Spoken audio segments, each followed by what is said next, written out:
Good afternoon, fellow ruminators. Welcome back to another session, Rumination with Andrew.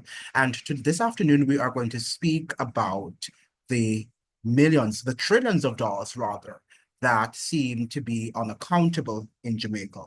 It seems that there are $3 trillion that are unaccountable, that people that have gone missing. And it doesn't seem like anyone knows how that sort of large sums of money were spent. Now we're going to look at that and see what happens. But let us look at the Gleaner. The Gleaner did report that yesterday, and we're going to look at what the Gleaner had to say about that. But it's rather interesting that we, in a society that is poverty-stricken, in which the government has problems with maintaining the infrastructure, where the infrastructure is actually collapsing if it has not yet collapsed. I would say that the Jamaican infrastructure has collapsed. I would not say we have something there, but it's not anything to gloat over. Or roads, or schools, right, and or hospitals are in deplorable conditions. And yet still, where the Gleaner is reporting 3 trillion crisis. This is what the headlines screamed yesterday in the Jamaica Gleaner. JAMP review raises concerns over massive total unaccounted for government spending. So we have a review of the Auditor General's report, that's the annual reports, for 16 government entities, including ministries by a governance watchdog body, has revealed a staggering $3 trillion in spending that has been unaccounted for over a 6 to 11-year period. Janet Calder, Executive Director and founder of the Jamaica Accountability Meter Portal, that's JAMP, has described the finding as an accountability crisis, indicating that the serial offenders are topped by the Ministry of Education, Youth and Information, the Ministry of Health and Wellness, and the Ministry of Labor and Social Security. Now, that's interesting that the Ministry of Education heads the list. And we have been having problems. We have heard of situations of unaccountability in the Ministry of Education. Now, what is very concerning is that we do have a problem with education. We know that we have collapsing school infrastructure, that we need new furniture in our schools, we need new schools, right? And the list goes on. And yet still we have this high level of corruption in the Ministry of Education. Now, what is really going on and who is to be held accountable in these ministries? Now, the Gleaner continues, the 3 ministries largely have a social mandate centered around vulnerable populations whose needs are vast, right? So when we talk about education, we talk about healthcare, and we talk about social security. Then, why are we having these $3 trillion unaccountable funds? Now, who should be held accountable? That is the question. When we look at the money in terms of the reports that they have not provided the Auditor General or the Parliament with, and the value of those reports, we came up with a $3 trillion crisis. Calder said while speaking to journalists during a media roundtable at Alhambra Inn in Kingston yesterday. Now, she's saying these are reports that every year the Auditor General has been producing until it compounds to 10, Calder added. Now, why is it that they're just seeing this year? If this unaccountability has been an ongoing matter for the last 10 to 11 years, why is it now that this is just being reported? JAM's deep dive determined that for 9 years, the Education Ministry has not given an account for spending that totaled $902 billion. Similarly, for 10 years, the Health Ministry spent $695 billion, for which it has not provided any document. And the Labor and Social Security Ministry has not accounted for $53.4 billion. This is a lot of money. And who is to be held accountable? Shouldn't we have people going to prison? And this is what is going on in Jamaica. The level of criminality comes from, it's a top-down approach. It's a top-down approach. And many times we look at the criminals as coming from the bottom. But if we should delve into what is happening in Jamaica, we'll understand that the criminality is coming from the top. People who are wearing, jackets and their suits. and look very important and speak very well, and they're refined and seem to be educated. But the levels of corruption, the deep entrenched corruption and criminality are coming from the top. And we have to understand that. We have to come to grips with these realities. Guilty too, according to JAM's review, are 6 municipal corporations with spends that about to 10 billion and which have not given account of the funds for 11 years. This is just amazing. Carter said that while it is easy for fingers to be pointed at the 3-year COVID period, that's the COVID-19 period, there are 146 public bodies, 14 ministries, several departments and agencies, the majority of which found a way to account for the public's money. So where's the money? Where's the money? Not since 2014, the Gleaner is reporting, when Jamaica was under the scrutiny of the International Monetary Fund, has the Attorney General's chambers acted on this. So we don't know where these $3 trillion have gone at a time when most Jamaicans are suffering and when we have a collapsed infrastructure.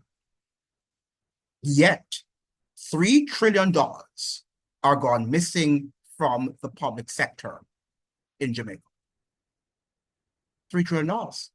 And nobody is really digging into the matter. And nobody is being held accountable for this very act of criminality. Because this is crime against humanity, because Jamaicans are suffering. Yet this is not about $1 million, it's $3 trillion. And we're talking at a time when the Dr. Nigel Clark has gone. Now let us look at what the TVJ News is saying, because we want to hear and get what the media houses there are suggesting, what they're intimating, what they're reporting, what the reports have been, what they have found, what they have discovered. Okay, so let me share my screen with you and listen to the reporter here on Television Jamaica. All right, so let's get this. The Jamaica Accountability Meter portal, JAM, views as worrying the revelation that some government ministries have been unable to properly account for trillions spent over a 10-year period. Executive Director Jeanette Calder says the permanent secretaries must be called to answer. How was the money spent? That's the trillion-dollar question being asked by Auditor General Pamela Monroe-Ellis. In a Gleaner article, it was revealed that the Auditor General's department is being hindered from independently assessing how more than $1.6 trillion was utilized between 2 ministries and the Office of the Prime Minister, OPM. Those ministries are the Education and Health ministries. Mrs. Monroe-Ellis noted that for 9 fiscal years, spanning 2012-2013 to 2018-19 and 2021-2022 to 2022-23, Parliament approved $902 billion, representing 13.7% of the national budget, to manage and administer public education in Jamaica. However, no appropriation account was done. It was a similar case for the Health Ministry, which Parliament had approved $695 billion to. The Auditor General said the accounting officer in the ministry submitted 15 of the 22 appropriation accounts for financial years 2013-2014 to 2022-23, but those did not meet the standards for submission. As for the Office of the Prime Minister, 3 appropriation accounts representing an accumulated budgetary allocation of approximately $12.02 billion are outstanding. Executive Director of the Jamaica Accountability Meter Portal, JAM, Jeanette Calder, says based on the revelation, the country has been left in a quandary. She says the issue begins and ends with the permanent secretaries. The permanent secretary needs to make sure that after 4 months when the year ends, she sends her report to Parliament to say, what have we done with the people's money? All right. When that don't happen, Delia, who's supposed to come and say, what have gone? The people who get the report. Yes. Who are those? are parliamentarians. So we have parliamentarians, for example, the Ministry of Health, for 10 years has not told our parliamentarians, told our Auditor General what they have done with our money. How much money are we talking about? Just a little bit under $700 billion. And that is a report that they have gotten every year for the last 10 years till it add up to $700 billion. What is the work our parliamentarians are doing for us? She says what needs to be done is for citizens to understand the accountability framework, because only then will people be truly held accountable for the crisis facing the country. Who do we call for? The first time something goes wrong. The minister. Yeah. Gentle folks, there are seven. No, Simone, that's the thing. There are 17 people in government with more teeth than a minister to sanction and to hold people to account. We don't know them things, Adelia. So when these things go wrong, who we call? The political representative, who in the law has the least amount of power to do something about sanctioning and holding people to account. Yeah, that is how Jamaica is run. That is how we are governing. We are managing the people's money, taxpayers' money, because this is taxpayers' money. This is taxpayers' money. And this is what is happening in Jamaica. Now, if you listen to what the report on TVJ, the Office of the Prime Minister is also involved, right? Billions of dollars that are unaccounted for. And this has been an ongoing matter for many years, for 10 to 11 years. And yet still, we don't know how the media have not caught up on these acts of corruption. But what is happening in Jamaica, as I've said on many of my videos, is that we react to things. We're not proactive. We are reactive people, right? So these things happen every so often. And then when they happen, we just report them, and then we sweep over the matter and we move on. So corruption after corruption is stacked up, and one corruption is stacked up on another, and it continues without any sort of justice.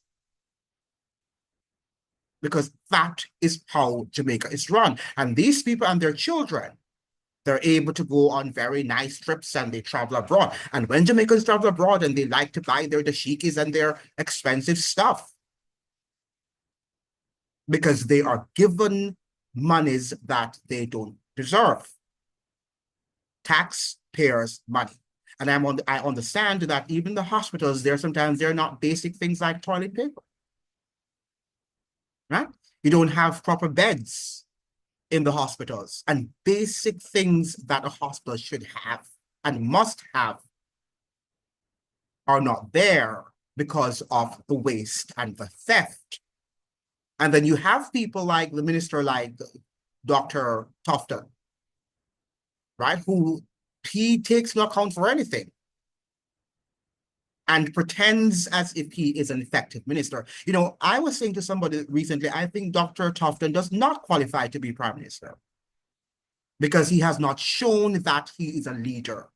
I mean, many of them down there are not leaders, including Andrew Holness. They're not effective leaders. They're not leaders that you can hold to account. Yet still, Andrew Holness is suggesting that he needs a second term. He deserves a third, not a second, but a third term. Andrew Holness is there in Jamaica trying to convince the Jamaican populace that he deserves a third term in office. With such waste and skullduggery and gaslighting and bamboozling of the Jamaican people. Right? I don't understand. It's really something that has to be properly assessed and examined. But I don't think that it will receive the light of day, because there's just too much bureaucracy in Jamaica. And the bureaucracy, and you know, it goes hand in glove with corruption. So we don't think that anything will come out of this. Now, why is this being reported after Dr. Nigel Clark has left the island and is now at the International Monetary Fund? Why is this happening? Why is it happening now that we are in the midst of an election or electioneering? And the government needs money, and the opposition also need money to buy votes and to impress the Jamaican people that they're doing great things for them. Why is it happening now? Why now? That's the question. And the people here, the people are at jam. Why have they not sounded the alarm before? Why did they not sound the alarm before? Why now? This is something that we have to look at, and I think Jamaican people should protest this. They should demand, the word demand, an answer, an urgent answer to what is happening in this sort of ministries in terms of the accountability of these $3 trillion